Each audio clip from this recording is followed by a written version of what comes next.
မျိုးဆိုင်အများကြီးတဲ့ကဘာလို့တစ်ခုတည်းစားတော့ဆိုင်ပေါ့နော်ဘာလို့ရွေးချယ်ခဲ့ရလဲဆိုတော့အကြောင်းရင်းလေးကိုလည်းပြပြပေးပါအောင်ဟုတ်ဒီစားတော့ဆိုင်လို့အားလုံးမင်္ဂလာပါရှင်ဒီနေ့မှာတော့တိုကဲကီနိုနဲ့ဂျပန်ကုမ္ပဏီမှာအလုပ်ရရှိသွားတဲ့စိုးစံကိုဖိတ်ခေါ်ထားပါရှင်ဒီမှာလေးရေအရင်ဆုံးအနေနဲ့ကိုမိတ်ဆက်ပေးပြီးတော့ဘာလုပ်နဲ့အလုပ်ရရှိသွားဆိုတာလေးကိုလည်းပြပြပေးပါဦးဟုတ်မင်္ဂလာပါရှင်ကျွန်မနာမည်ကဆိုဖြစ်ပါရှင်အခုလက်ရှိမှာတော့တိုကဲကီနိုဂိုင်းရှော့ကိုနဲ့အလုပ်ရရှိထားတာဖြစ်ပါရှင်ဒီမှာလေးရေအခုတော့အလုပ်ရရှိသွားတဲ့အတွက်ကောင်းနေပါတယ်အခုစိတ်ထဲမှာဘယ်လိုခံစားနေရလဲဆိုတာလေးကိုလည်းကိုလည်းပြပြပေးပါဦးဟုတ်အခုလက်ရှိမှာအရင်ကဝန်တာပြီးတော့စိတ်လှုပ်ရှားနေပါရှင်ဒီအလုပ်ရရှိတဲ့အတွက်ကြောင့်မို့လည်းအရင်ပြောရှင်ပါရှင်ကိုလိုချင်တဲ့အလုပ်ဖြစ်တဲ့အတွက်ကြောင့်မို့ကိုမြင်မှန်ထားတဲ့အလုပ်လည်းဖြစ်တဲ့အတွက်ကြောင့်မို့အရင်ဝန်တာကိုနေပါရှင်ဟုတ်ကဲ့ပါရှင်ညီမလေးအနေနဲ့ဂျပန်မှာဘာလို့အလုပ်လုပ်ချင်ကြရလဲဆိုတာလေးကိုလည်းပြပြပေးပါဦးဟုတ်ကဲ့ပါရှင်ကျွန်တော်ဂျပန်မှာအခုနိုင်နေအရင်များတယ်တွေးကြုံနေလည်းအများကြီးရရှိနိုင်တဲ့အတွက်ကြောင့်မို့ဒီဂျပန်ကိုရွေးချယ်ခဲ့ခြင်းဖြစ်ပါရဲ့ရှင်ဟုတ်ကဲ့ပါရှင်ညီမလေးအနေနဲ့ဒီအလုပ်အမျိုးဆိုင်အများကြီးတဲ့ကဘာလို့တစ်ခုတည်းစားတော့ဆိုင်ပေါ့နော်ဘာလို့ရွေးချယ်ခဲ့ရလဲဆိုတော့အကြောင်းရင်းလေးကိုလည်းပြပြပေးပါအောင်ဟုတ်ဒီစားတော့ဆိုင်လို့ကိုကလည်းဟင်းချက်ရတာဝဒနာပါတဲ့အတွက်ကြောင့်မို့ဒီအစားစားရတယ်ဝဒနာပါတဲ့အတွက်ကြောင့်မို့ကိုကြိုက်တဲ့အလုပ်ကိုဒီစားတော့ဆိုင်အလုပ်ရွေးချယ်ခြင်းဖြစ်ပါရဲ့ရှင်ဟုတ်ကဲ့ပါရှင်ညီမလေးအနေနဲ့အင်တာဗျူးဖြေတော့က JCCM ရဲ့ကူညီပံ့ပိုးမှုတွေရရောဘယ်လိုရှိပါလဲဟုတ်ကဲ့ရှင်အင်တာဗျူးမဖြစ်ခင်တော့တွင်ရောအင်တာဗျူးဖြစ်တဲ့အကြားတွေရောကိုကဘာတွေပြင်ဆင်ရမလဲဆောင်ရန်ရှောင်ရန်လဲတိချလေးပြင်ဆင်ပြောပြပေးတဲ့အတွက်ကြောင့်မို့အင်တာဗျူးဖြစ်တဲ့အချိန်မှာလည်းအခက်အခဲမရှိပဲနဲ့ကူညီမှုအများကြီးရရှိခဲ့ပါရဲ့ရှင်ဟုတ်ကဲ့ပါရှင်ညီမလေးအနေနဲ့ JCM ကပေါ့နော်ဒီအလုပ်ခေါ်စာလေးကိုဘယ်လိုမျိုးရှာဖွေတွေ့ရှိခဲ့ရလဲဆိုတာလေးကိုလည်းပြပြပေးပါဦးဟုတ်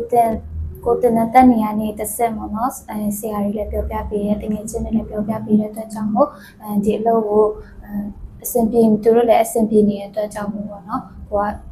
သူတို့ရဲ့လုပ်ပုံကိုက်ပုံတွေကြည့်ပြီးတော့ကိုရွေးချယ်ချက်ဖြစ်ပါရဲ့ရှင်ဟုတ်ကဲ့ပါရှင်ညီမလေးအနေနဲ့ပေါ့နော်အခုအလုပ်လျှောက်ကိုပြင်ဆင်နေတဲ့အချိန်ပဲဖြစ်နောက်ပြီးတော့ဂျပန်ကလေ့လာနေတဲ့အချိန်မှာပေါ့နော်စိတ်သက်ကြခဲ့တဲ့အချိန်လေးလည်းရှိမှာပေါ့နော်အကယ်၍အဲ့အချိန်လေးရှိခဲ့တယ်ဆိုရင်ကိုကဘယ်လိုပြန်ပြီးတော့ကြိုးစားခဲ့ရလဲဆိုတာလေးကိုလည်းပြပြပေးပါအောင်ဟုတ်ကဲ့ရှင်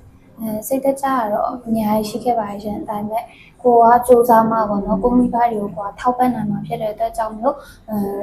ဒီစိတ်သက်ကြနေရာတွေပဲအချိန်ကုန်နေပဲတဲ့ပေါ့နော်ကိုစူးစမ်းရှိရစူးစမ်းပြီးတော့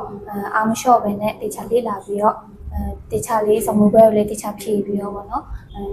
ဒီလိုလေးပဲအမျိုးပေါ့အာမလျှော့ပဲဖြတ်ကျော်ခဲ့ရပါရှင်မလေးနေနဲ့နောက်တစ်ချိန်အိမ်မလေးရှိရင်အမပြပြပေးပါအောင်ဟုတ်နောက်တစ်ချိန်မှာတော့ကိုကအေဂျင့်နဲ့ပတ်ဝန်းကျင်မှာပေါ့နော်ကိုပိုင်းဆိုင်လေးနဲ့ပြီးရင်ကိုရဲ့မိဘလေးနဲ့အေးအေးဆေးဆေးရှိနိုင်အောင်ကြိုးစားတော့ပါမယ်ရှင်ဟုတ်ကဲ့ပါရှင်ညီမလေးအနေနဲ့ဒီတိုင်းရောက်ရင်သွားလေခြင်းတဲ့နေရာလေးရှိရင်အမပြပြပေးပါအောင်ဟုတ်သွားလေခြင်းနေရာရတော့Disneyland တို့ပြီးငါးပြတိုက်တို့အရင်သွားချင်ပါရဲ့ရှင်ဖူဂျီတောင်လည်းတက်ချင်ပါရဲ့ရှင်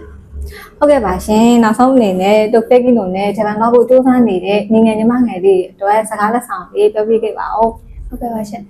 ညီငယ်ညီမလေးတို့ပေါ့နော်ဘယ်ရမဆိုပေါ့နော်ကိုအာမလျှော့ရင်တော့သူတစင်ချင်းစီတက်သွားမှာဖြစ်တဲ့အတွက်ကြောင့်မို့အာမလျှော့ပဲနဲ့ကိုဒီရည်ရွယ်ထားတဲ့အလုပ်ကိုဖြစ်ချင်တဲ့အလုပ်ကိုစူးစမ်းပြီးတော့အားထုတ်ပြီးတော့ပေါ့နော်ဖြစ်အောင်လုပ်ပါလို့အာမလျှော့ပါနဲ့လို့ပြောချင်ပါတယ်ရှင်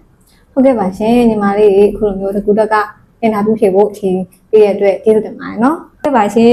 ကြည့်ရှုဖို့အတွက်တကူတကအချိန်ပေးရလူအားလုံးလည်းကျေးဇူးတင်ပါတယ်ရှင်နောက်ပြီးတော့ဗီဒီယိုလေးကိုကြိုက်တယ်ဆိုရင် like subscribe လေးလည်းလုပ်ပေးပါအောင်နော်နောက်ဗီဒီယိုမှာပြန်တွေ့ကြပါမယ်တတာ